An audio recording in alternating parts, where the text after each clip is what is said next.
Here are 5 steps kung paano mo i-register ang inyong online home business sa BIR. This is Joyce Yo of Negosyo Minute, powered by PLDT Home Biz. Number 1, i-ready lahat ng requirements.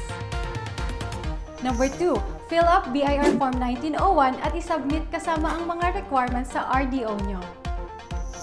Number 3, bayaran ng registration fee sa BIR accredited banks at submit your proof of payment sa RDO nyo. Number 4, claim your certificate of registration.